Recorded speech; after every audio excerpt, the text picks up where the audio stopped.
இதுதான் நம்ம ஊர் கழனிக்காடு, நம்ம ஊர் வயல் தோட்டம். இது நம்ம வாழைத்தோட்டம் வச்சுருக்குறோம் நம்ம ஊர் பக்கம். இப்படி உங்களுக்கு எல்லாருக்கும் பிடிச்சிருக்காது பாருங்கள். சுற்றி வாழைத்தோட்டம் தான் வச்சுருக்குறோம். இனிமேட்டு தான் காய் தள்ளும் பாருங்கள். அங்கங்கே சின்ன சின்ன தென்னை மரம் வச்சுருக்குறோம். அதுக்கப்புறம் வேறு இதெல்லாம் வச்சுருக்குறோம். நான் புல் பூண்டாக கொஞ்சம் முளைச்சிட்ருக்கு. அதெல்லாம் கொஞ்சம் கட் பண்ணி எரிஞ்சால் நம்ம வாழைத்தோட்டம் அப்படியே தனியாக தெரியும். கைனி காடு தான், மழை இல்லாமல் வறண்டு போய் கிடக்கலாம். நம்ம ஊர் கைனி காடு இது மழை தண்ணி இல்லாமல் எல்லாம் வறண்டு போய் கிடக்கு. என்னோடய சப்ஸ்கிரைபர் எல்லாருமே மழை வரணுன்னு வேண்டிக்கங்க.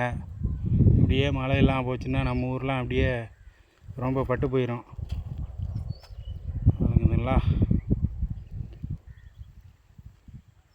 கைனி காடு என்ன மாதிரி எதுன்ற பாருங்கள். இங்கே பாருங்கள், கத்திரிக்காய் செடி. அப்படியே கொஞ்சம் கொஞ்சமாக ஏதாவது பண்ணிக்க வேண்டியதுதான்.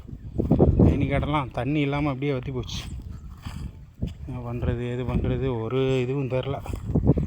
மழை பெஞ்சால் தான் எல்லாத்துக்கும், பண்ண முடியாது. விளைச்சலே எல்லாம் போயிடும். மழை பெஞ்சால் தான் ஏதாவது உழுது கிழுத்து விட்டுலாம்.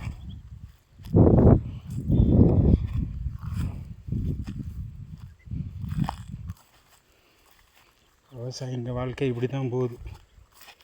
விவசாயிங்க வாழ்க்கைன்னா அப்படியே ஒரு இதாக தான் போய்கிட்டு இருக்கு. அங்கே பாருங்கள், கொஞ்சம் பயிர் போட்டிருக்கு, இருக்கிற தண்ணியை வச்சு போட்டிருக்கு. மற்றதெல்லாம் நம்ம ஊர் பக்கம் பாருங்கள், எல்லாம் கைனி காடு தான். கைனி காடு தான், பூரா கைனி காடு தான். உள்ள செடியும் அதுவும் இதுவும் போகுது. அங்கே பாருங்கள், 2 பேர் போயிட்டுருக்காங்க. நம்ம ஆளுங்க வேலை பார்த்துட்டு போயிட்டுருக்காங்க. இதோட வீடியோ முடிச்சுக்கிறேன். சப்போர்ட் பண்ணுங்கள் எல்லோரும்.